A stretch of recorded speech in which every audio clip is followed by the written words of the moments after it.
Hey friends, want to let you know that I have a book coming out in March of 2024. It's called Exiles, The Church in the Shadow of Empire. If you've been listening to me for more than like 5 seconds, you've probably heard me use the phrase exile, or, that we are exiles living in Babylon.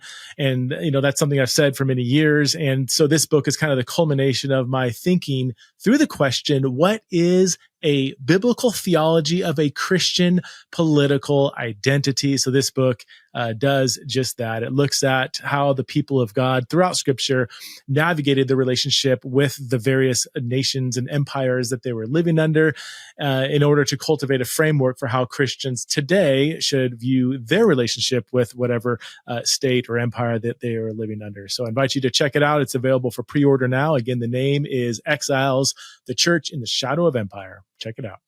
Hey friends, welcome back to another episode of Theology and Raw. My guest today is my friend Josh Porter. Josh is a writer, a musician, and a pastor, and he recently released his book, With All Its Teeth, Sex, Violence, Profanity, and the Death of Christian Art. Josh is he's not your conventional pastor, let's just say. He's an artist, a really provocative and profound thinker. I think he's a brilliant writer, and I just love talking to him. And this is a topic that he's thought passionately about for a long, long time. He's incredibly theological, very artistic, and in this book, he combines both of those themes together. And that's what we talk about. We talk about all kinds of things related to watching movies, Christian music. What is offensive? Should Christians watch offensive themes in in movies? And is there such thing as Christian art? Is there such thing as Christian music? What about worship music, and so on and so forth? So we do get a little bit edgy in this conversation, but I think we do so in a mature, tasteful way. So without further ado, please welcome back to the show, the one and only Josh Porter. All right, Josh Porter, welcome back to Theology and Raw. I don't know what number this is, 2 or 3. I keep showing up, yeah. You keep tabs on this. So you have a new book out, which I usually don't just jump in and talk about people's books, but your books always have the best titles. With All Its Teeth, Sex, Violence, Profanity, and the Death of Christian Art. Can Christian art go too far? Is how I want to begin this conversation. Can we begin there? You push let me know if you even like this phrase, push the envelope in artistic expression. Sure. That almost sounds negative. That almost sounds like a negative way of putting it, which I don't mean it to be. But okay, yeah. So why don't you start by giving us what is your theory or theology of art in general, and Christian art in particular? Well, when I first sat down to write the book about what it means to be a Christian and to not just make art, but to receive art. I think that, there are many people, as is my understanding, that kind of labor under this idea that to appreciate art or to even comprehend art, you have to be some kind of creatively wired individual, or to have this unique palette, a God-given palette, if you like. And not only is that not true theologically, it's just not true functionally. Everyone is inundated all day long with all kinds of things that people have made, for better or for worse. You'll look at screens, and you'll sit on furniture, and you'll eat food. And so to argue that art appreciation is unavoidable, or at least art consumption, receiving art is unavoidable, you have to work out a definition of what art is. And that was pretty difficult. I thought that'd be the easier part of the book. And you spend, a couple of years reading through art theory. And a lot of our great, art theorists have been figures throughout church history, have been Christians. There's all kinds of different, there's the imitation theory, and there's there's all these different theories of what art is and what qualifies as art. So eventually I abandoned trying to get it from, Immanuel Kant and Tolstoy and those people. And this sounds like such a pretentious thing to say, but I actually tried to just do a biblical theology of art and what qualifies as art in the Bible. What kind of art does God make? What kind of art does God commission and encourage? And the definition I use in the book is that when God or people make things, that evoke ideas, emotions, or aesthetics, that's art. And so that definition doesn't have anything to say about like any moral character to the art or any kind of qualitative definition. You know what I mean? It doesn't say anything about whether or not it's good. Yeah. I find that when you ask people like what's art and what's not art, they tend to rush toward qualitative definitions. Like, well, I don't know, a film by you fill in the blank prestige director, that's art. But, the animated a Minions movie, that's not art. But under the definition I use in the book, they both are. Because it doesn't say anything about whether or not you think it's good or what kind of aesthetic qualities it does or doesn't have. It's just when God or people make things that communicate ideas, emotions, or aesthetics, that's art. Mm-hmm. So I think, by that definition, you open the doors to all kinds of like, okay, well, but that doesn't say any kind of moral thing about art or whether or not art can or can't be offensive, and according to whom, and what qualifies as quote unquote Christian art. And then, I do that whole definition of art thing in like the first chapter of the book, and then the rest is arguing out all that other stuff. But the short answer to the question you opened with is, in my personal opinion, I don't believe that art can quote unquote go too far in the broad, like kind of, objective sense. I do think that art can go, quote unquote, too far for the individual sensibilities. And that's where I would argue that things like, conviction, discernment, accountability, and community enter in. But, historically, I guess I shouldn't use historically is too long at sounding a term, but in modern church history, there's been a tendency to, kind of react and say, this is offensive to me, therefore it should be offensive to everyone. Therefore, no one should be enjoying or receiving or even thinking critically about this art. And that's why I put all those buzzwords in the title, because those are the things that tend to color our conversations, at least in contemporary Christian culture or Western contemporary Christian culture, about like, well, is there sex in it? Is there violence in it? Are there swear words? And which has led to a kind of,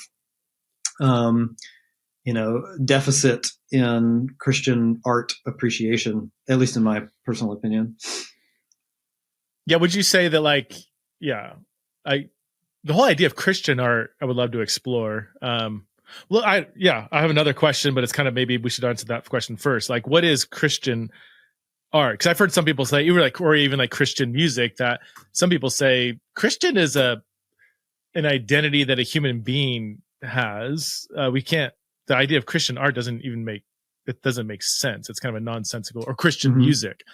Music can be sang by Christians. Music can contain themes that are related to Christianity, but the very wording of Christian music is kind of nonsensical. I've heard people say that. Would you agree with that, or would you? No, I agree. But I would, at least extend the caveat that theologically, I agree that that's true. That, art belongs to God. He made it up. It was his idea, and he's the first and best artist. So even art that is quote unquote anti-God in its ideological content, they're still using a resource that God invented. So I don't think it makes a tremendous amount of sense to say like Christian art, because in a certain theological sense, all art is Christian, in the idea that it belongs to God. God made it up. But I think, functionally, there's a reason that we use that moniker, and if people, I don't mean to it's just kind of becomes a semantic conversation where someone's like a Christian band or a Christian movie. And I know what you mean by that. And it's almost like subgenres of music. You sound like a butthead when you're like post-hardcore, indie, whatever. But to a certain person, that's helpful. You know what I mean? They're like, great, now I know exactly what you're talking about. And there is, The Chosen is a Christian TV show. What you fill in the blank, big worship band is a Christian band in the sense that it explicitly and expressly communicates Christian ideas at a surface level. And so in the kind of art and commerce world, you know what you're getting. if I say Christian band or Christian movie. But there are a lot of great artists that make movies or that make music that blur the usefulness of that moniker, if you know what I mean. And in that sense, like if I say, I'm trying to think of something big enough to use that everyone would, or a band like Switchfoot, for example, which has had a tremendous amount of mainstream success in the music industry. And I'm guessing a tremendous amount of people enjoy without knowing that the musicians in Switchfoot are Christians or because they don't sing songs that explicitly fit the kind of cookie cutter mold of what Christian, quote unquote, Christian music industry music should sound like. Right. But as I don't know Switchfoot personally, but from what I understand, that these guys are Christians, and they've gone about their musical career a certain way that doesn't look like, even a band like the band that I was in, which we sang about Jesus pretty explicitly all the time and used his name in our song lyrics. That was just an aesthetic decision on my part. It wasn't any kind of industry decision or ideological decision. But I think it's helpful, in conversation to identify certain things as Christian, even though theologically I would push back on that paradigm. But I'm not trying to be a butthead if somebody's like, "Oh, Switchfoot's a Christian band." I was like, I get what you mean by that. You know what I mean? Yeah. The whole concept is a little fuzzy to me, because when you start exploring what constitutes let's just stick to music for a second. And this, I feel nervous because you're the musician. Everything that's not a musician, but I love music and I love thinking about these things. What constitutes, when does something become Christian music? Like if it sings explicitly about Jesus, or what if it sings about true things in the world? What if does it have to correspond with biblical themes? Well, then we can sing about genocide. We could lament the absence of God. I mean, if we sang some of the Psalms, like Psalm 88, where God, you would think I think it's a guy, the author, right? Is it David? I don't remember. You would almost wonder if he's a believer or not. He's almost like deconstructing, where are you? And there's no resolution. There's a ton of violence in the Bible. Like if we sing about the conquest of Joshua and the slaughtering of human children to clear the land for the Israelites and express, bewilderment over this, would that be a Christian song? Because, it's singing about a biblical event. What if you simply sang a song about breaking up with a boyfriend or girlfriend? Do Christians not break up with boyfriends and girlfriends? Is that not an experience that Christianity, is that a anti-Christian thing to do, to have a boyfriend or to break up with what if the boyfriend, what if it was pushes you towards Christ to break up with his boyfriend? You know what I'm getting? Like, when does something, the line that I've sometimes said, and this may be totally wrong on Artificial, love to hear your thoughts, is, is something promoting and celebrating a Christian view of things, which again can constitute, God, where are you? I lost my spouse to cancer, and I feel like you don't exist. It can be a Christian expression that can promote a Christian worldview, because that's, the Bible does that. I'm sorry, I'm being too long-winded. It's something promotes a Christian view of the world, or promotes an anti-Christian view of the world, celebrating vengeance. The Bible contains vengeance. It doesn't promote or celebrate vengeance. The Bible contains sin. It doesn't celebrate sin. So is that the line we're drawing? Anyway, I'm thinking out loud. Would love to. No, I agree. I agree with everything you said. That's why I argue that theologically, the idea of Christian art doesn't make a ton of sense, especially when you account for the individual's interpretation, the viewer's interpretation, the reader's interpretation, the listener's interpretation.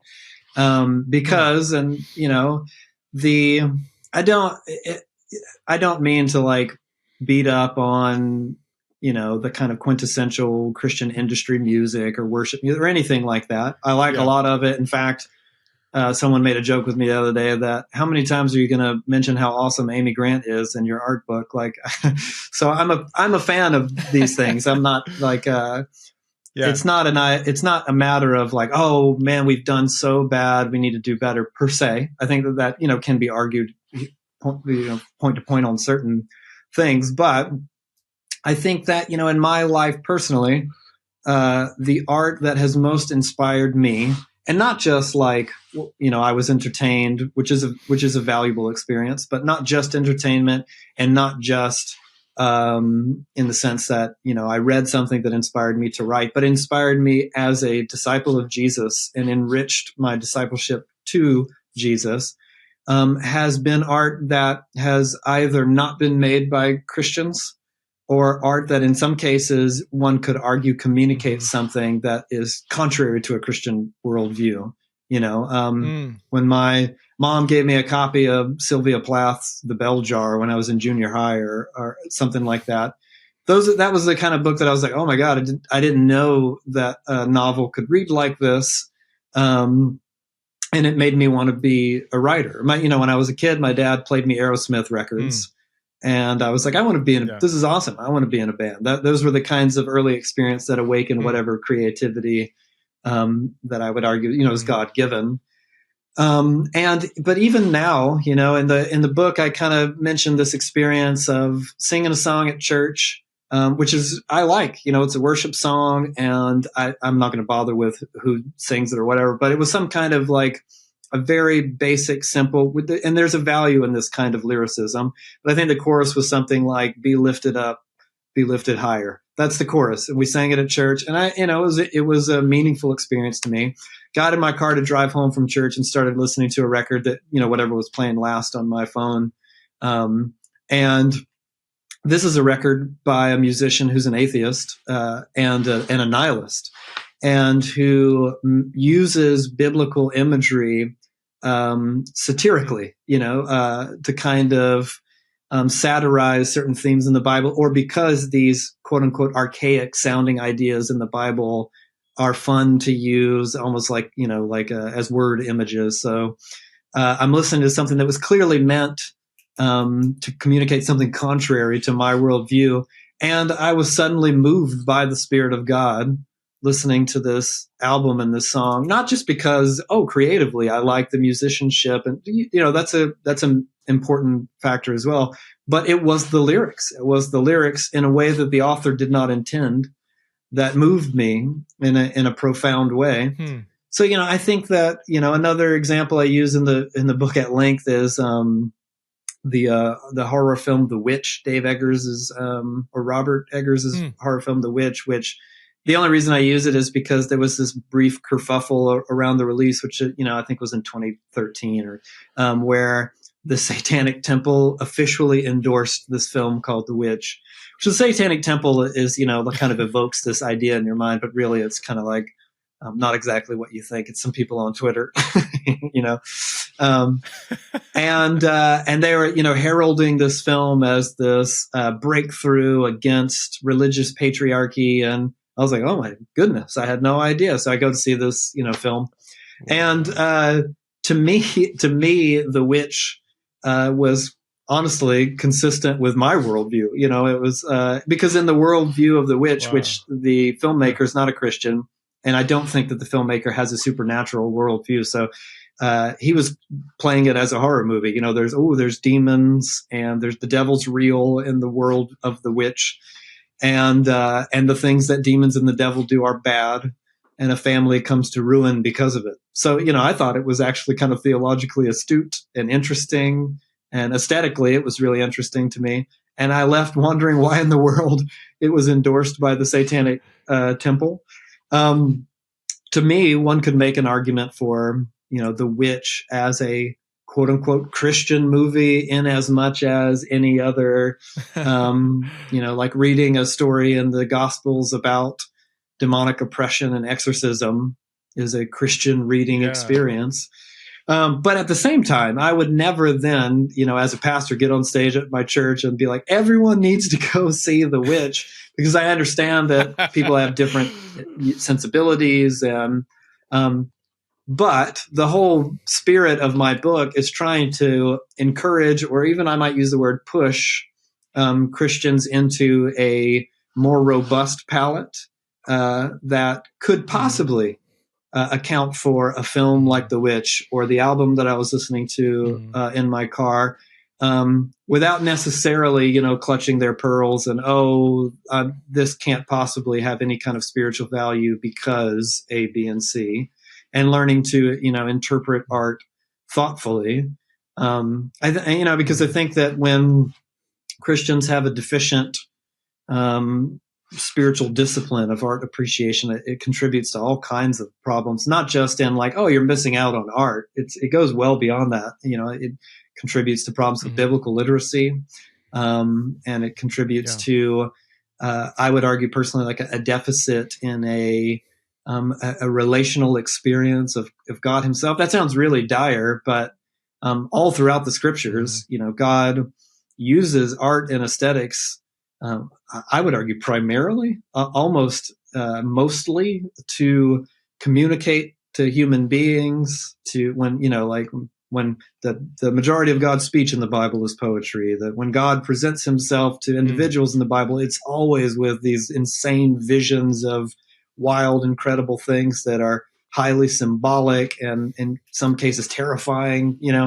When God communicates by the Spirit to individuals throughout the New Testament, instead of just being like, hey, Peter, go to this guy's house and talk to him. It's like a blanket came down and alligators and, whatever. Like, it's always wild, symbolic, and often kind of opaque and weird, offensive.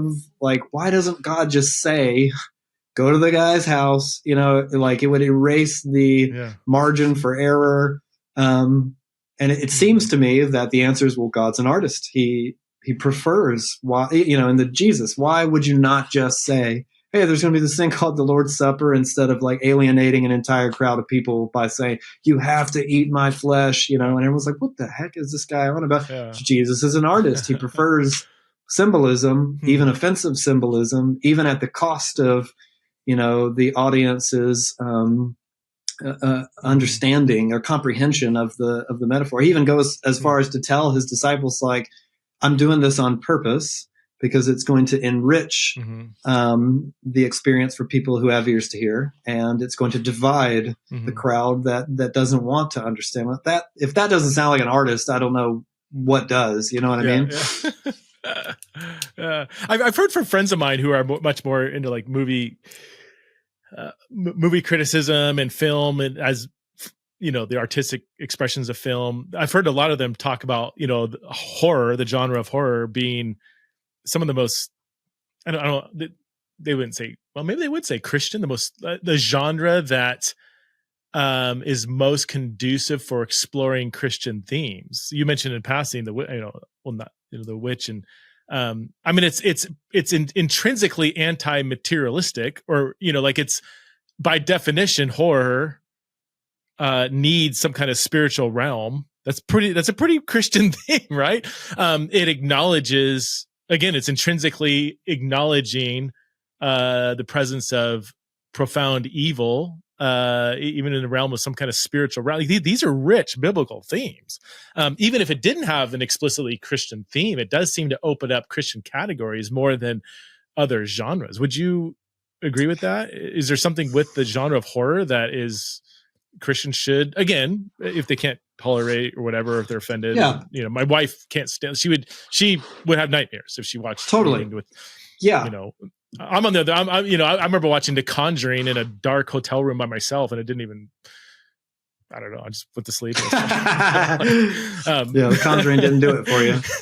Yeah, I think so. If that doesn't do it, I don't know. I think I agree. Horror, especially. I don't mean to get in too far in the weeds of like movie history, but horror has had a rich history of kind of existing in two worlds, and one is like, popcorn horror, or like a roller coaster horror. It's for the thrill of, haunted house. It's scary and it's fun, and Universal's like Frankenstein's monster and that kind of, all the way up to modern day, like, I don't know, the Saw movies or something like that. Ew, gross. You have a thrill, and then you leave the theater and you're okay. So you get to like explore these ideas of what it would mean, like to confront death or be terrified and survive. This is roller coaster horror.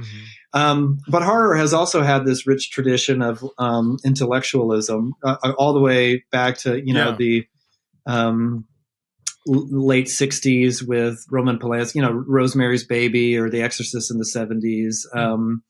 And on into a kind of horror renaissance with A24 Studios is kind of a movie house that puts out a lot of quote unquote indie or art house horror films. And then in between those two, there's an overlap of when those things come together in a meaningful way, and you get something that appeals to a wide audience, but also has something profound to say about the human condition, or human depravity or tragedy or death. So I'm not describing these two realms as to say like one's good and one's bad. I think that there's a place for both in the Christian experience of, what I call the spiritual discipline of art appreciation.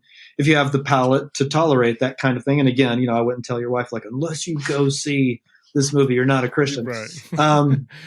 But that said, it's not that hard an argument to make, because when I sat down to write the book, I thought that, it was going to, I wanted to make an argument for art that people might find offensive and for spiritual value in it. And I ended up having to do a lot more work to get that argument across. And I sat down to do like a biblical theology of the way, like I said, the way that God does art, the kind of art God commissions. And it ended up being, not to because obviously I didn't make it up, but not to sound like I've closed the book on it or anything, but it's kind of a slam dunk, like from the very beginning to the very end of the biblical story, the kind of art and aesthetics that God likes. Of course, you find beautiful, redemptive, like amazing, uplifting, encouraging all throughout the scriptures. And that's fantastic. But you also find, just like you were just saying, like all kinds of like horrifying, depraved stories, intense language, sexual depravity, violence that would make most of our horror movies look like Disney movies, and wild, dark imagery and symbolism. It's not just the Bible's depiction of history, which you could argue there's an aesthetic value in that as God, he's the co-author, he's the divine author with his human author. So the Bible says, in my theology, what God wanted it to say. And he's the one who said, put that bit about, the death by gang rape in Judges or whatever it is. But that's documenting history. Yeah. Even if you get away from documenting history, you have these horrifying poems about smashing babies, and you have Jesus's grotesque parables about, eat my flesh and drink my blood, or the servant cut into pieces.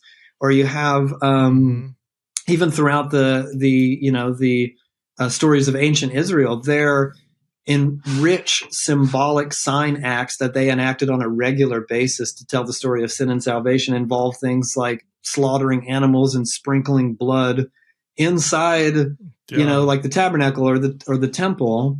And that's not like, in the ancient world, that was cool. That was not gross. You know what I mean? Like, this was like a rich, symbolic and somber, way that it was God's idea, asked for Israel to remember the story of sin and salvation and death, and, or to keep these ideas of their own mortality and the consequences of sin ever before them. Like you said, if you read the Psalms, and these are poems, these are like creative, like artistic expressions of the human soul. And yes, some of them are so incredible, so uplifting and so amazing, but a ton of them almost sound nihilistic. They sound despairing.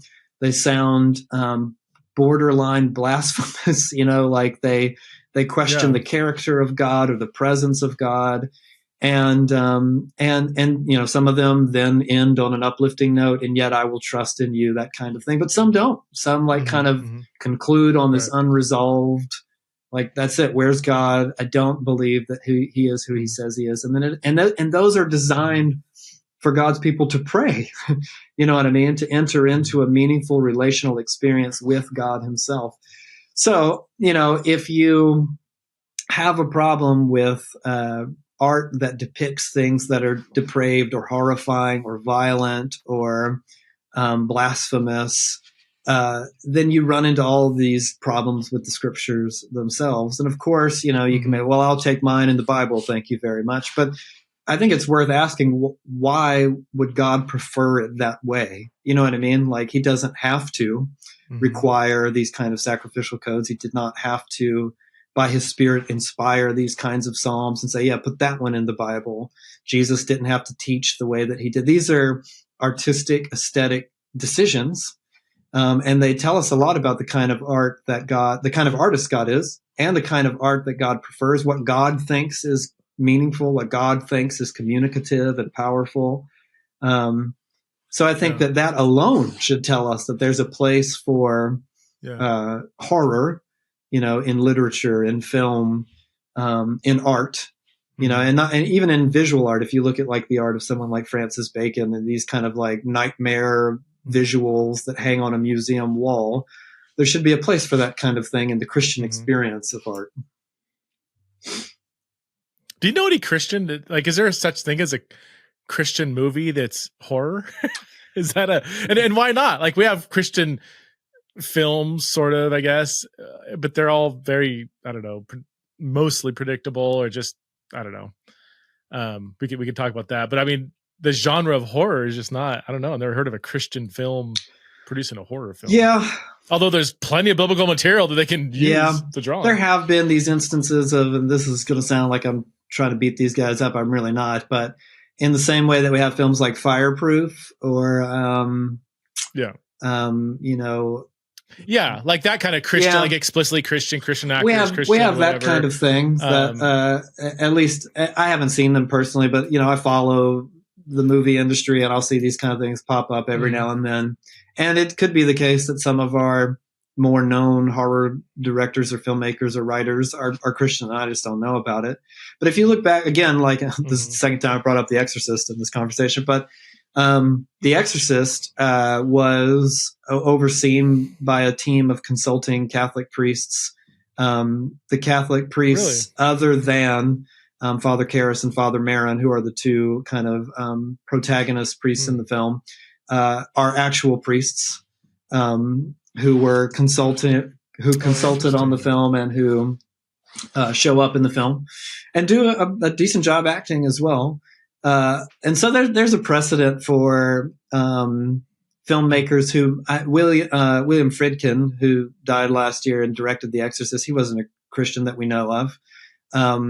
But there's a precedent for filmmakers who understand, like, okay, so the worldview of the film I'm making is, in the case of The Exorcist, deeply Catholic. It's a story about Catholic priest and his experience of, a demonic oppression of a little girl in a family.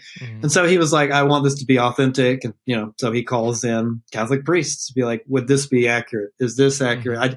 And in that sense, didn't want to depict anything that, a Christian watching the movie would be like, oh man, that's not how that actually works. You know what I mean?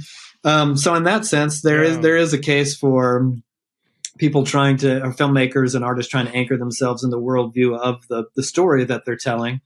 I have a feeling every now and then, I could be way off, but sometimes you see a thing that I think is so spiritually astute that I'm like, I wonder if that filmmaker was a Christian. You know what I mean? Like, or you read a novel and I'm rereading Blood Meridian right now by Cormac McCarthy, and I'm like, is Cormac McCarthy a Christian? You know what I mean? Like, sometimes it's unclear, but in the very least, there's a kind of spiritual intelligence to and in my worldview, it doesn't ultimately matter if Cormac McCarthy was a Christian for me to have this profound spiritual experience of Blood Meridian. You know what I mean?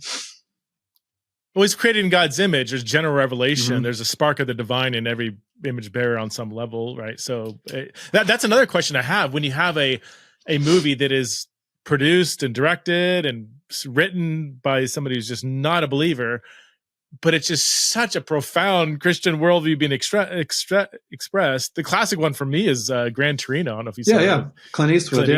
I mean, dude, it's got the most beautiful theme of redemption, even to where, I mean, it's been out for 2 decades. So spoiler alert, obviously. Where the redemptive moment at the end is him absorbing violence and falling dead in the shape of almost like a cross.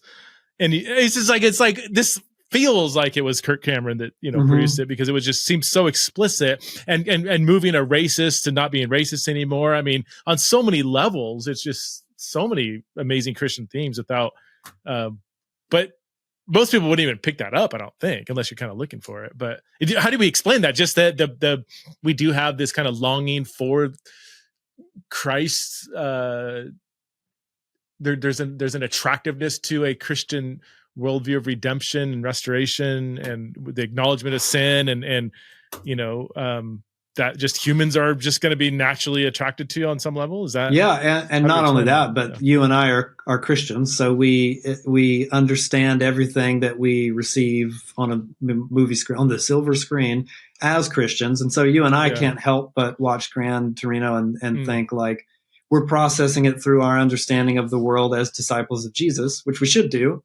And so we can't help but see the cross shape at the films in the film's third act, or to imbibe from it this powerful message about nonviolence and the redemption, the redemptive work of nonviolence, absorbing violence, all those things, and so whether or not Clint Eastwood had those things in mind, or in some kind of like, I believe personally that it could be entirely possible that, I don't know this guy, so maybe he is, maybe he isn't, whatever, but it could be entirely possible that he's not a Christian whatsoever, and yet the Spirit of God, which we know through the Scriptures, sees fit to communicate to people who aren't Christians, is communicating to him in some way and steering him to some end, and that comes through in the film.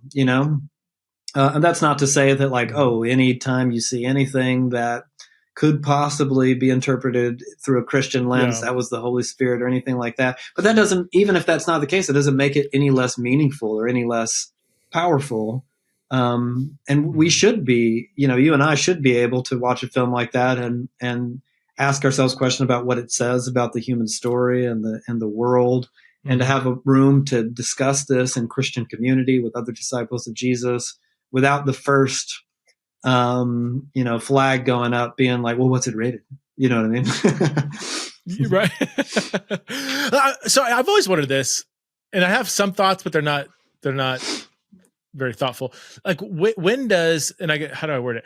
When do offensive themes become good art or bad art? For instance, violence. I mean, Gran Torino has some violence, a ton of swearing, racial slurs. Racism is bad. I mean, swearing, that's a different category. Violence is not good, but real life contains all these things. And so, or the big one that I get asked a lot is sex and nudity. Like, is it ever okay for a Christian to watch a movie that contains sex and or nudity? Is there any kind of redemptive value there? Is it just simply if it's gratuitous? Like there's like in Gran Torino, keep going back to that, like the swearing and racial slurs that are in there, they were so essential for the true story to be told. A couple old dudes living outside of Detroit that aren't Christians, and in the barber shop, of course they're in that day and age, they're going to be telling racial slurs, they're going to be ripping on each other, they're going to be swearing all the time. The scenes with some of the gang members, they're going to be swearing. So it'd be dishonest to have them say, oh shoot, or whatever. They're just not gonna, that's just not real life, that's dishonest. With sex and nudity, is that a different that one gets tough for me.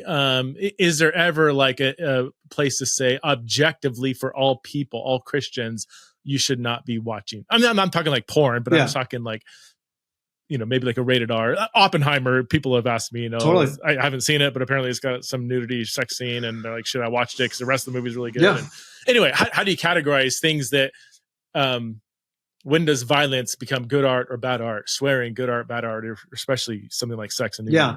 Well, I'll start from the outset by saying I don't think that like blanket terms are ever that helpful. Meaning like, well, this one piece goes too far and is thus off the table for any moral Christian.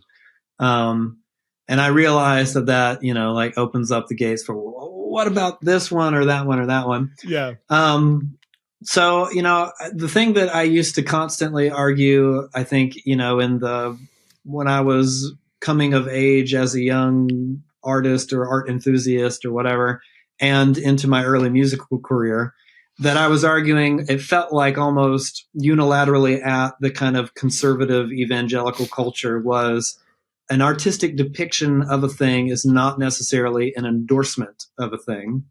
And now I feel as if that is the conversation I'm having with the more progressive bubble of culture. An artistic depiction of a thing is not necessarily an endorsement of a thing. We can keep Gran Torino is a great example because it depicts racism, but it does so to condemn racism, and you can't condemn racism without depicting it artistically. The analogy I make in the book is like of a parent who wants to explain to a child not to use a swear word, and then has to say the swear word to say, this is a bad word, don't use it. Those are fun moments. And they're like, oh, okay. You know what I mean? Like, this is the conversation I've had with my kids, or they hear a word and they're like, what? They're saying it kind of wrong. You're like, okay, well, the word's actually this. Don't say it. You know what I mean? I'm depicting it in order to denounce it. I'm saying, this is the word. You're not going to hear me say it. You don't use it. You know what I mean? And I think the same goes in art. It's a conversation that I had early on when I started writing novels, or even in the music that my band would make. It was like, why do you depict these things, even fictitiously or even aesthetically, in your music? And you're like, the easy one is violence. Some of my novels have violent scenes in them. Like, I thought you were a pacifist. I'm like, I am. And so I write about violence, like I feel very strongly about this topic. And so how else to condemn it other than to depict it, or to satirize it in a satire, you know what I mean? Like, or to, again, a book like a writer like Cormac McCarthy writes about the horrors of violence, in a way that not only doesn't glamorize violence, it becomes exhausting. You're just like, gross, man. The humans are awful. That's the experience of reading something like The Road or Blood Meridian, or, so an artistic depiction of a thing is not necessarily an endorsement of a thing. And I think that goes with sex and nudity as well. And I think that, the argument that I would make is that, of course, you could present any number of exhibits in order to say art and entertainment has dealt with sexuality in such a way as to provoke titillation from the audience. It's there to, for you to, in our kind of vocabulary, to evoke lust from the audience. It's, you know what I mean? Mm-hmm.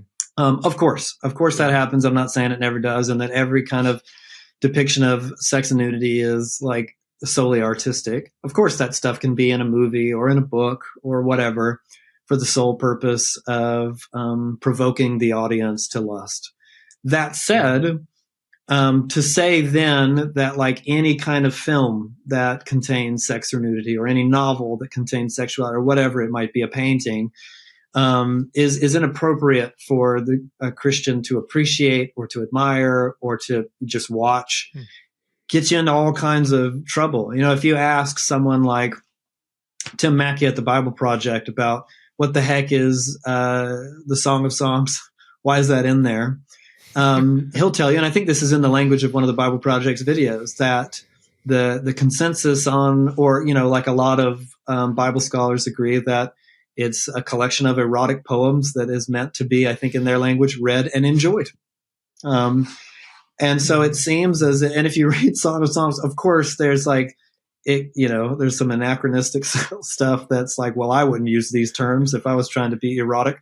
But it's clear that it's over the top sexualized and gratuitous and very explicit. And even the metaphors are very thinly veiled. It's like, yeah, I know what that means. You know what I mean? Right. And God is the co-author. God was like, and put it in the Bible. You know what I mean?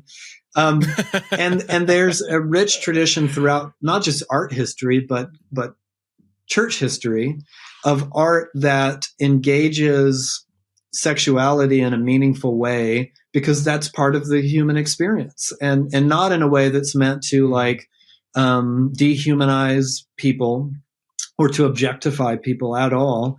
You know, I tell this funny story in the book about how often throughout history the Sistine Chapel has been the source of division amongst kind of sensitive Christian art critics. It was then, it is now. There's this kind of, and I don't mean this to pick on the guy, but I found this hilarious to me story about John Piper visiting the Sistine Chapel and not appreciating, he didn't like the nudity. And I think there's some quote where he says like, is God mooning us, or some kind of thing like that, where, I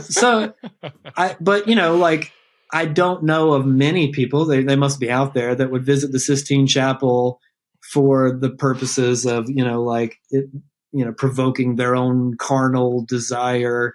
I think today, even those of us who don't consider ourselves like art enthusiasts would probably look up and be like, man, that's crazy. This guy painted all this. Wow. You know what I mean? And admire it in some meaningful way. Or painting like the Venus de Milo or Michelangelo's David, that in their own times were questioned for their lack of restraint. Really? You have to put this right in the front of the painting?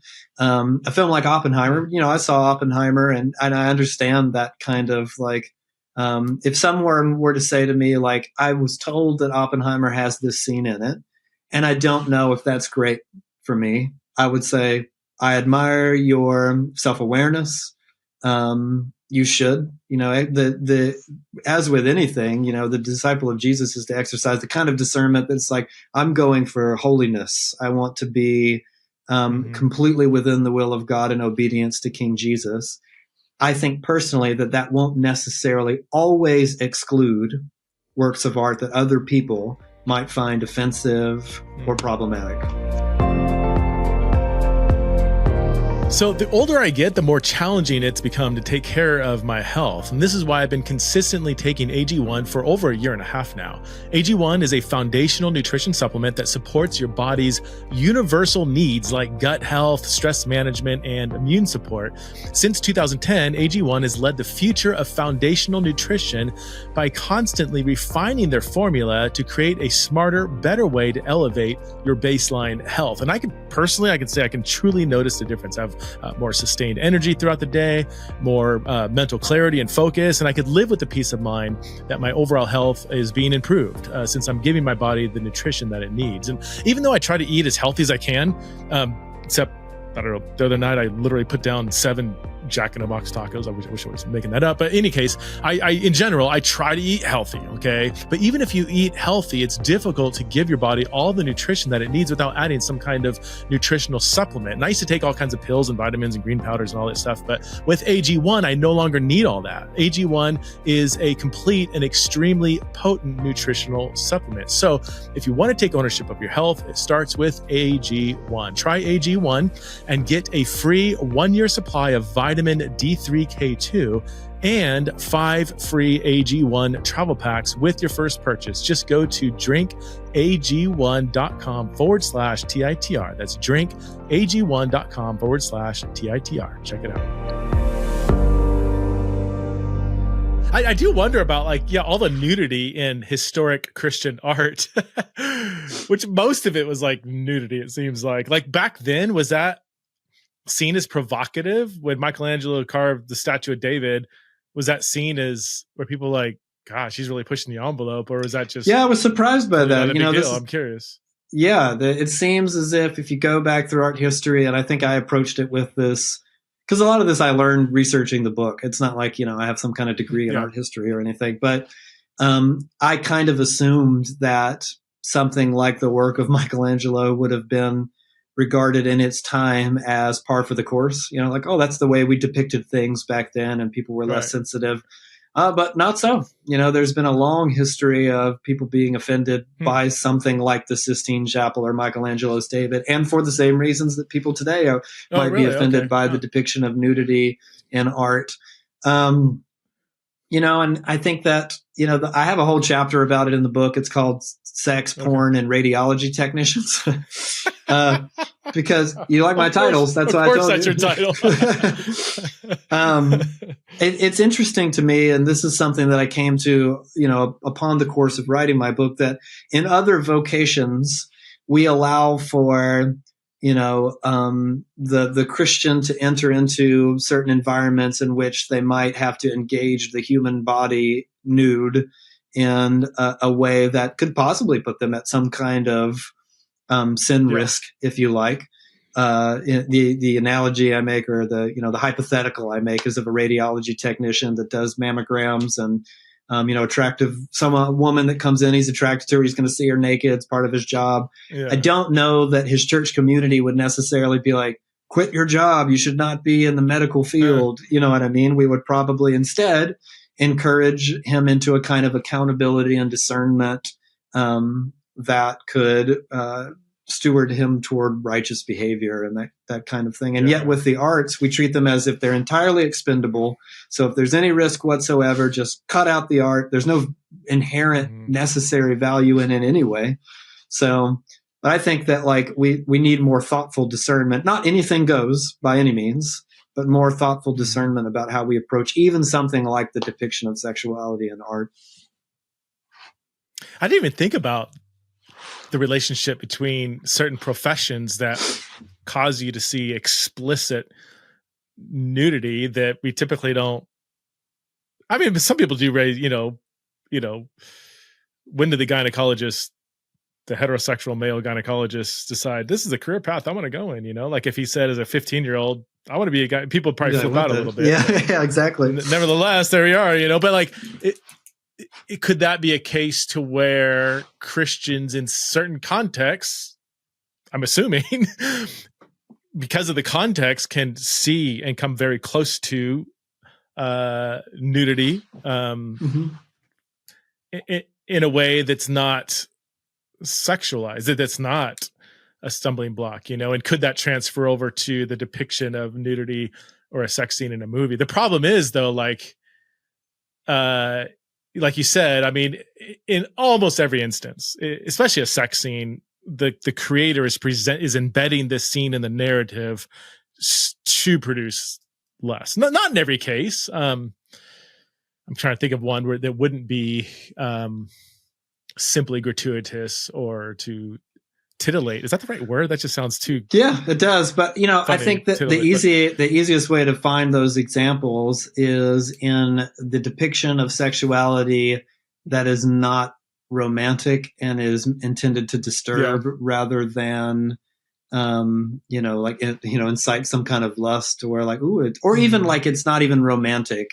There are what we would call, tasteful is a strange word to use, but like a PG-13 love scene is not going to have nudity in it per se, or even a PG-13 love scene that does have nudity, like in James Cameron's Titanic or something like that. That kind of brought up this big argument about he's painting. So what is it? Is that sexualized? Is it not sexualized? But if you think about a film like Deliverance, which has this kind of infamous rape scene in it of men with a male victim. It's a hypersexualized moment in the film, and it is absolutely not meant to communicate anything that would provoke the audience to lust. Or even, the novel and subsequent film adaptations of something like The Girl with the Dragon Tattoo, which deal with sexual violence in a pretty explicit way, especially David Fincher's film adaptation of that novel, in such a way that, when I saw it, people were leaving the theater. It was so over the top.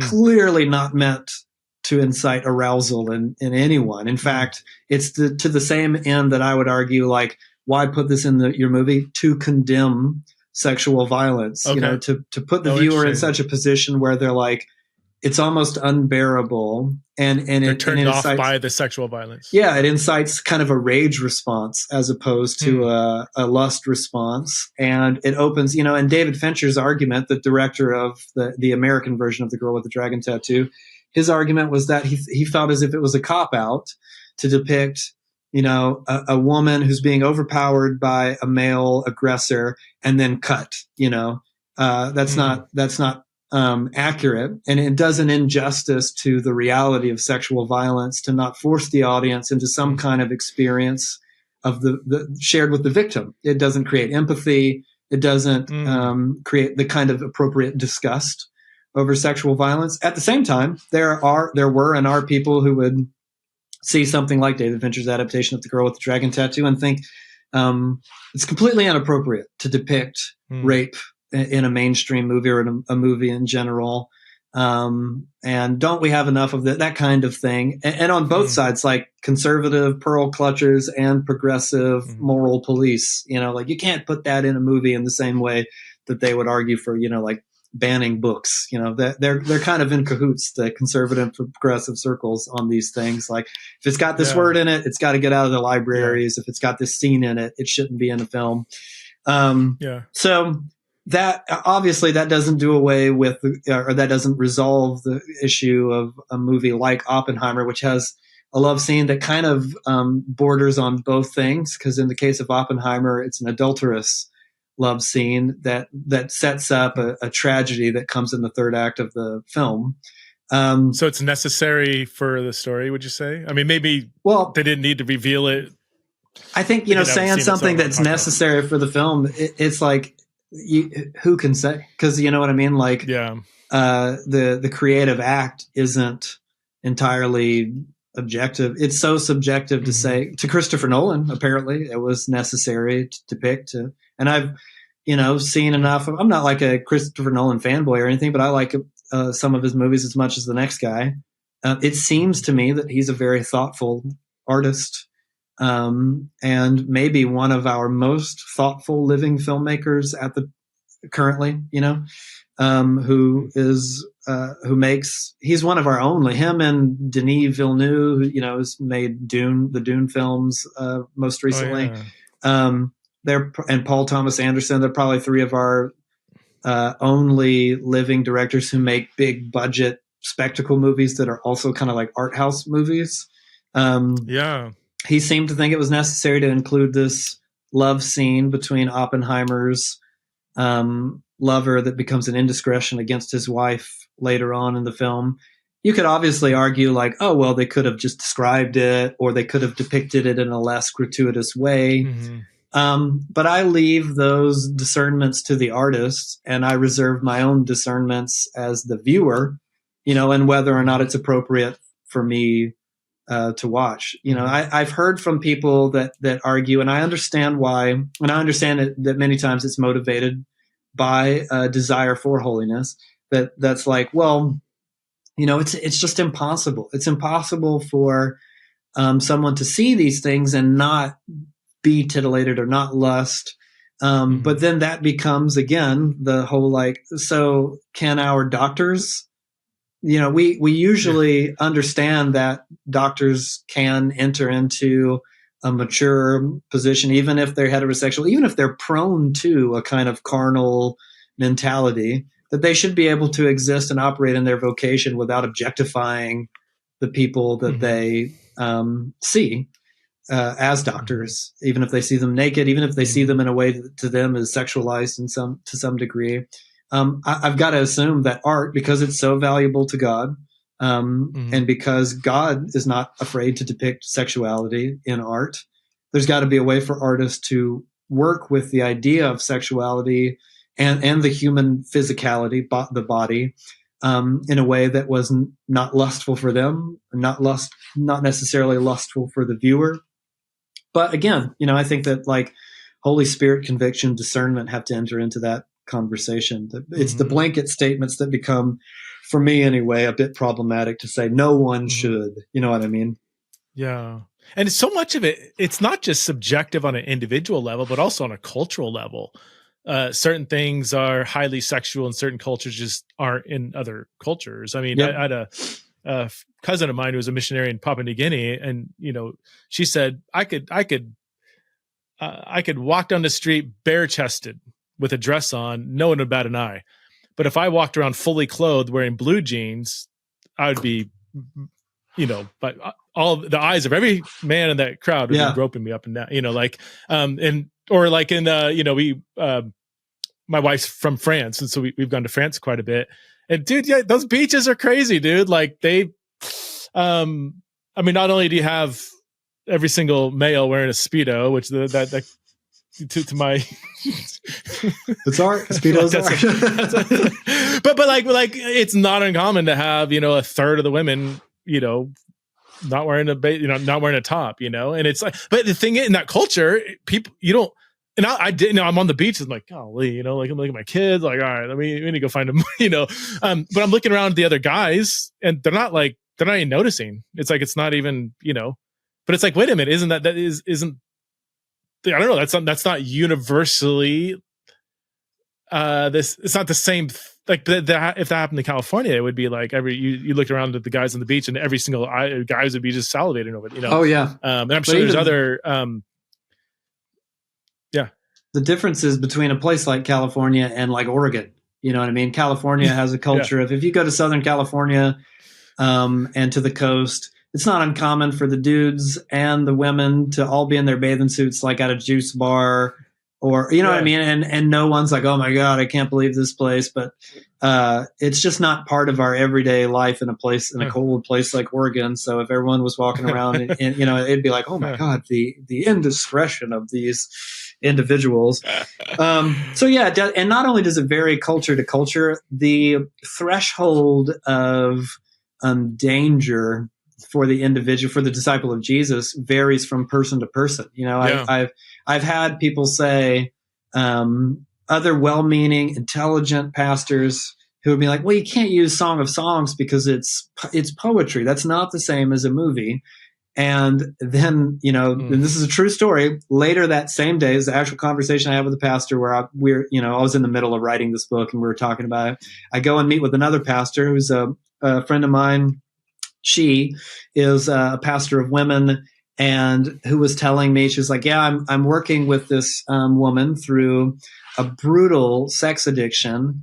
And her drug of choice, if you like, was the written word. She read romance novels, short stories she found online that were erotic fiction was what she used. Erotica, yeah. Yeah, erotica. And she, according to this pastor friend of mine, she's like, oh, she would probably be grossed out by something like internet porn, watching videos or something like that. But she's has a crippling addiction to this other kind of erotica, which is totally pornographic, because that's what incites that lust response in her and not this other thing.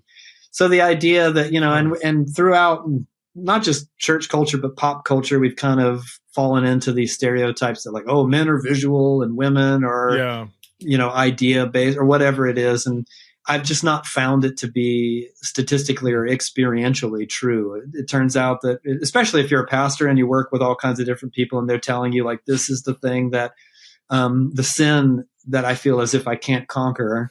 They're just so different. People's sensibilities are so different. I know a lot of people that would have gone to see Oppenheimer, and not just because they're so mature, but just because of their wiring and disposition, they probably would have been like, ew, gross, this is awkward and tacky to have this sex scene in here. And they probably wouldn't have enjoyed it and wouldn't have thought twice about it.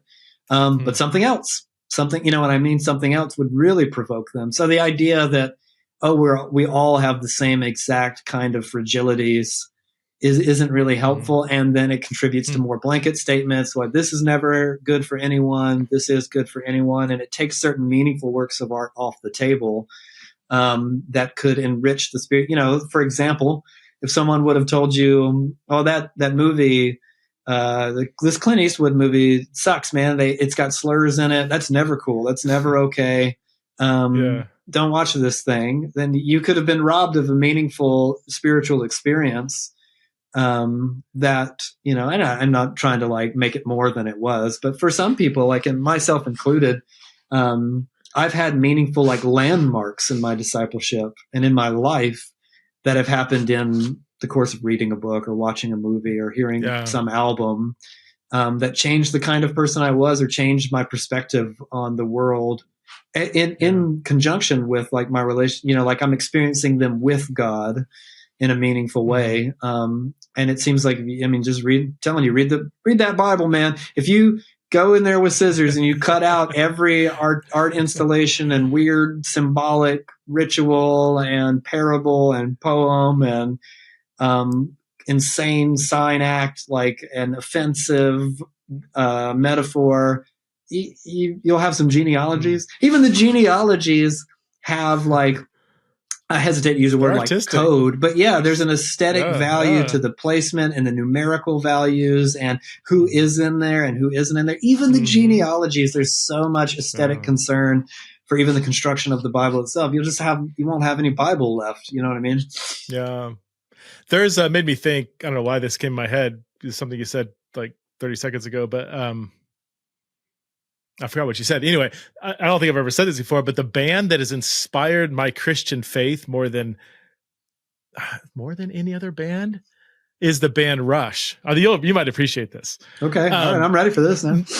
Okay. Not so much. I mean, their lyrics are incredibly thoughtful. Neil Peart, who wrote most of their songs, most of their songs, was a genius. I mean, he read like several books a week, like big philosophical tomes. The guy was just a brilliant guy, kind of a recluse. Like he was not known as being a very social person. Like after they, play a concert, he'd go back to his hotel room and like read like Ayn Rand or something, like that's just the way he was wired. So the lyrics, especially the older stuff, were just incredibly intelligent. But they were, obviously they made it big, sort of, but they were always very countercultural. They never played into what the audience wanted. They would produce and do music that they just really wanted to do, and they weren't controlled by what the audience wanted. And some of their albums just took off. 2112, Moving Pictures, and others. Others didn't. They kind of fell flat, and they really didn't care. Like they were like, "This is what we want to produce." They broke all the rules on. And again, I don't know enough about music to know, but even, the whole prog rock, I think he helped me out here. Like prog rock was kind of like, wasn't it kind of breaking kind of rules of music theory? If that, maybe there are rules, absolutely. Of music, but they were just doing something that was just really different. I mean, 2112 is a 20-minute song with like 5 or 6 parts singing about some mythological world. It's just crazy. It's like ingenious. And they're like, you can't do a 20-minute song. You can't write a 5,000 word blog with tons of footnotes. Blogs must be 800 words. You can't write on this. You can't say that. I mean, from the beginning of my kind of Christian journey, it's like, I don't tell me what I can or can't do or believe, like I've had that kind of just, I don't know, that like, no, I want to push the envelope. I want to help people think. I want to cross lines. I want to take risks. I don't want to play into what the masses want. And I just don't care. So I feel like they've almost inspired me in how I approach Christianity, even though none of them were even, as far as I know, even religious at all. But are you a fan? Do you know Rush? I would imagine. Yeah. You would appreciate Rush for. Yeah. I actually just recently revisited, Is it 2112? The 2112, yeah. Yeah.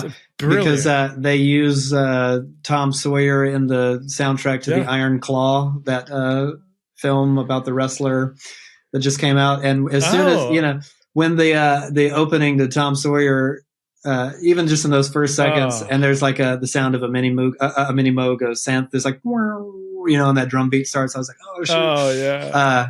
But yeah, that kind of hyper literary prog rock that I think even as just someone who appreciates music history sounds pretentious, but like I like to go and find like, oh, why was this a big deal, and listen to it. And I revisited that record and was just like, man, so it's amazing to me that we have these kind of icons of, now it's appreciated for its thing, but I have to assume that even amongst Rush enthusiasts, there was a sense of like, well, all right, now we're getting a little weird. But that's one of my thesis statements in the book is that, there's this quote that I use from one of my favorite novelists, who was asked in an interview, like, how often do you consider the reader as you're writing? And in a moment, reflexively, the novelist said, this is I think verbatim quote. Yeah. I don't think about the reader ever, and I don't care. The reader is me. And to me, I was like freaking. My publisher wouldn't go for that. Well, there's different rules for, I would argue personally, something like Christian nonfiction, because it's not a purely creative endeavor. It's a semi-creative endeavor. We have to go for some level of comprehension, or we're wasting our time. But in writing a novel or writing an album or painting a picture, I would argue that one of the most important values for any artist, especially Christian artists, is to set aside concern for the audience. Concern for the audience inevitably creates even subconscious pandering to an audience. And you end up with these concerns about will they get it? Will it offend them? And I just don't see that concern demonstrated by God throughout the scriptures at all. In fact, some of God's wackiest art installations or things that are, think about Ezekiel and the weird street theater stuff that he does with the burning of the poop and the tying himself up. That was God's idea. So God's like, go do this street theater. And we're explicitly told that people aren't into it. They don't like it. It's supposed to communicate something powerful about Israel's sin and injustice. And before it's over, God tells Ezekiel, no one's going to get it, and they're not going to change. So to me, that was like a revelation, because it was so God already knows it's not going to quote unquote work. But he commissioned the street theater anyway. It's it's what we would describe now as performance art. And it's purely aesthetic. There's these symbol, he ties himself up, he lays on his side, he burns. God wanted human poop, he settles for animal poop, all that kind of stuff. So it's offensive. It's gross, and it's meant to be. And God knows that it's not going to turn Israel around, but he's do it anyway. There's a value in the art for the art's sake, even though it's not going to be understood by the audience, received by the audience, and not have the desired effect on the audience. And you get that kind of stuff all throughout the scriptures, especially, again, with Jesus, with the whole, why do you teach like this? And he's like, it's on purpose. Or why do you say this is a hard teaching? Who can accept it?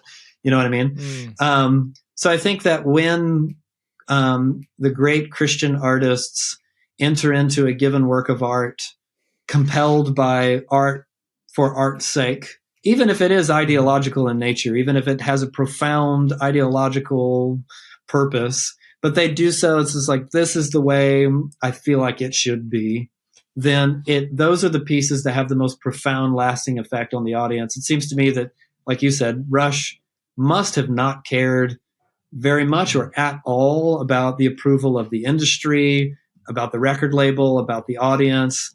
That Pert was just kind of I don't know, I read this sci-fi, you know what I mean? He's I want to do a sci-fi concept record. And when what was selling at the time would have been kind of sexualized glam rock, or when that was the new genre that was breaking through, and prog was, the prog that Peter Gabriel and Genesis had kind of coined was already on its way out at a popular level.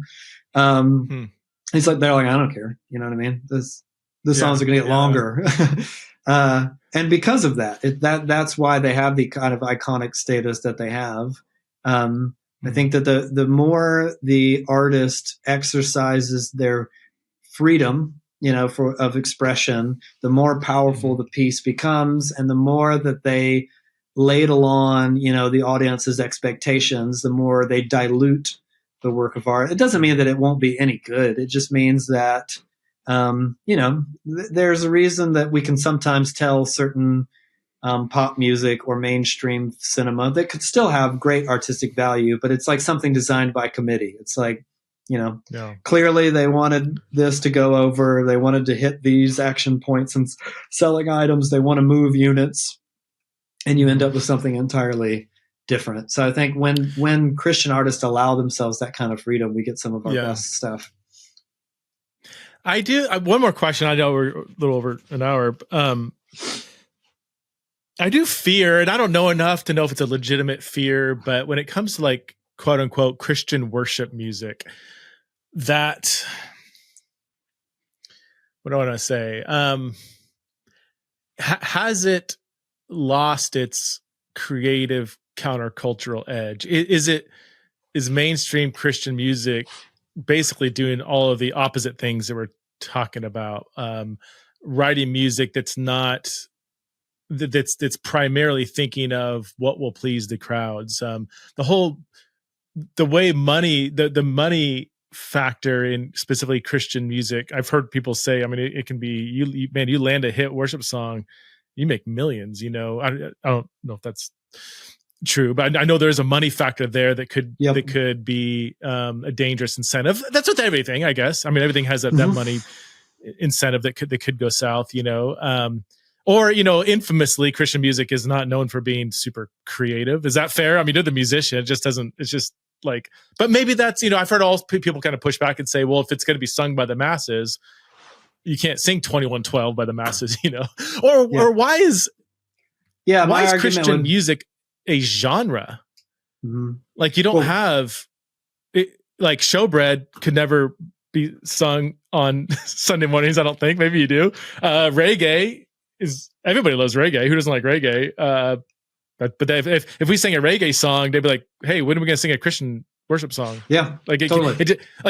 How has Christian worship become its own genre? That's kind of this like white middle class contemporary rock kind of feel, and it doesn't go beyond that. Is that the way it has to be, or is that part of the market we've created? We've created the market. Unfortunately, we've created the palette, or we've allowed a handful of megachurch worship conglomerates to create a palette that from which we refuse to deviate. And it's not even necessarily that the palette is in and of itself bad, like I have these critical sounding things to say about it, but it's really not about the aesthetic of you fill in the blank, megachurch worship band that we all sing songs by in our various churches. Because some of it, I might like a lot. Some of it might not be my personal taste, but that's fine. Sure. It's more about the fact that we don't allow ourselves to stray as communities from the rigidity of this rule book. The pushback that you're citing, I've heard it too, and I get it, that like, well, you want to accommodate a congregation to the degree that they can enter into a meaningful worship experience. And if you push too hard or go too far and you lose them, then it, ostracizes the majority, and wow, the minority is like, hooray, we're finally getting artsy. I get that, and as an act of self-sacrificial love, you want to incorporate all kinds of sensibilities into the collective worship experience. But my argument would be that the reason that that sensibility often feels restrictive is because we are not teaching our people to go beyond that palette at all. We are not teaching them, you can't sing something like Tom Sawyer by Rush at church. But why? Because we have not taught our people what it means to do something like that, and if you enter into different kinds of like worship expressions in other traditions, obviously the kind of worship experience at an Eastern Orthodox church is going to look a lot different than a Protestant, a lot different than a Catholic.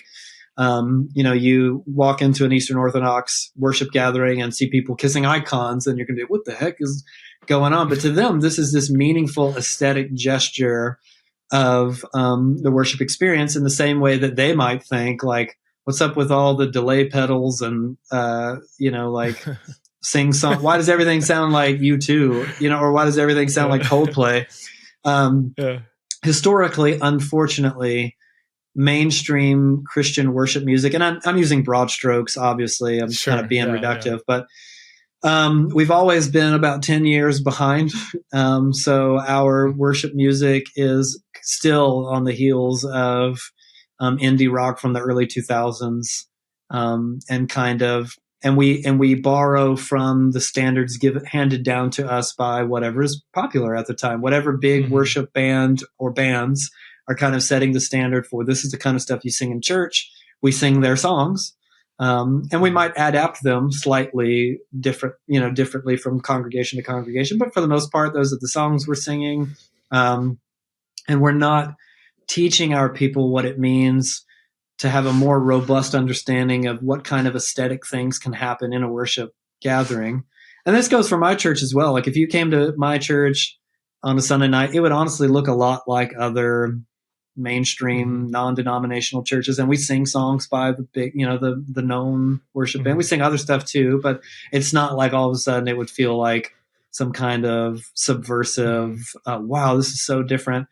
But we are in the process, and this book is part of it. I'm teaching a series at my church now about art and the Bible and God, and I want to give my community a sense of what it means to like have a wider palette, even if we can only push it open a little bit at a time. You know what I mean? And for us, that looks like, what does it look like to, have long instrumental meditations for lament?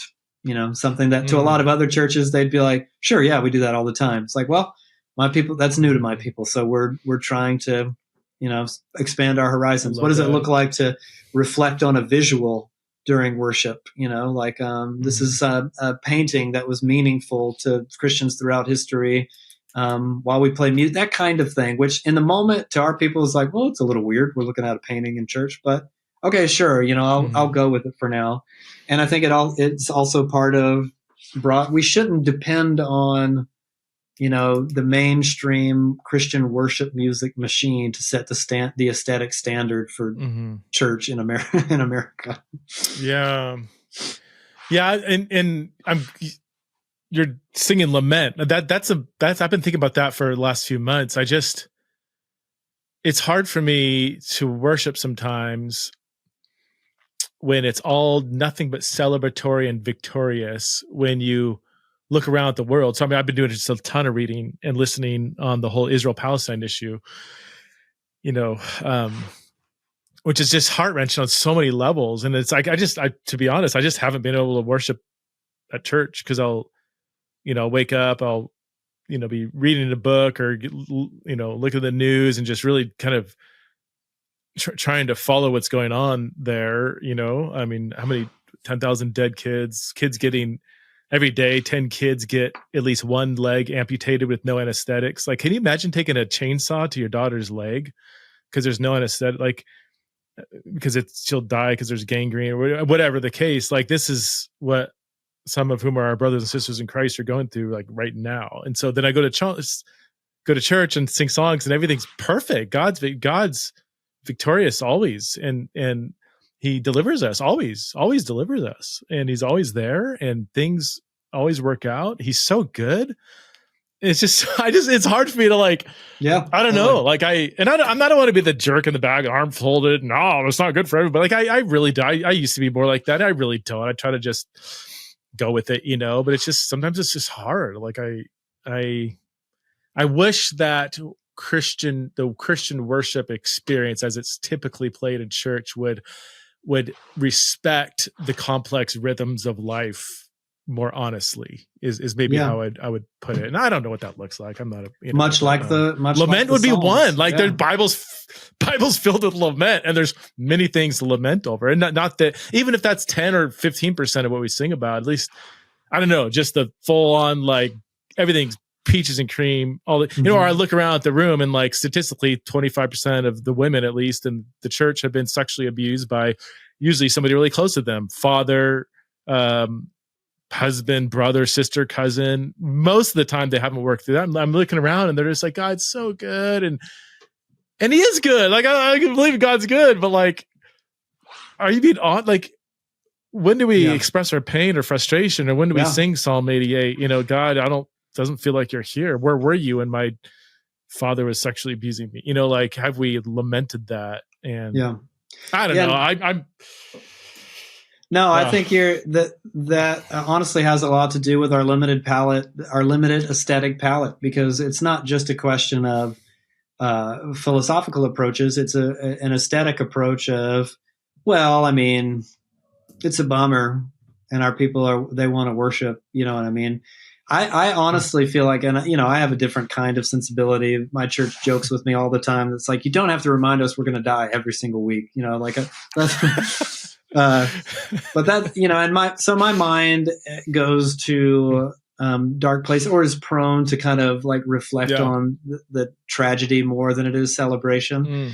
But I do find that framing celebratory worship with the profound evil that is such a common reality of our world makes our celebratory worship more subversive, and there's a way to enter into a reflection on evil. We spend every year in Advent. It's become a profound time for our community, but the first time that I do my most upsetting, darkest teachings throughout Advent and tell some like horrible stories. I should be laughing. I love it. This is yeah. I think that like a time to like appreciate how incredible the Christmas story is. You have to frame it in like, everything is so awful, and that's the world into which God is like, I'm here and I'm coming to rescue it. And I thought that no one would go with me the first time. I was like, hear me out, elders. This is what I'm thinking for Advent. But they're like, all right, let's try it. And people were telling me like, geez, these Advent talks, they're so heavy. Like, this is really hard. But then the Christmas Eve gathering is like incredible. There's this sweeping, like we kind of hold back on how much, celebration we do. I mean, we sing some Christmas hymns and things like that, but we save some of our most celebratory moments for Christmas Eve. And then it's like, after for 4 weeks or longer, talking about death and despair and darkness and the long winter of the human experience, it's like, God came to save us. And suddenly it's like this profound, and even like on a Sunday to Sunday basis to, like, it's not uncommon for us to, especially when something heinous evil is unfolding under the world lens, you know what I mean? To stand up and be like, we understand that this horrible things are happening in the world every day, but we all see this one.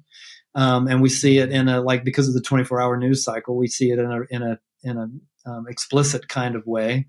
And we should think about that and reflect on that. And we'll read a psalm together and we'll have time for meditation and prayer. But then if you enter into that kind of God is good song, it becomes an act of defiance against the evil in the world, and not just like an act of ignorance to try to like cover our eyes to the evil in the world, but instead being like, in spite of the heinous state of affairs that is life in the world, like he is who he says he is. And then it becomes this like incredible but all that only happens if we have a wider like appreciation for the kind of artistic reflection, aesthetic reflection that we can do in a worship gathering, Yeah. Hey man, I gotta run. But man, this has been so good. Love talking with you, and love your honesty, man. I really appreciate you, and excited to dig into your book. I'm glad you had me again. Raw again. Yeah, of course. Absolutely.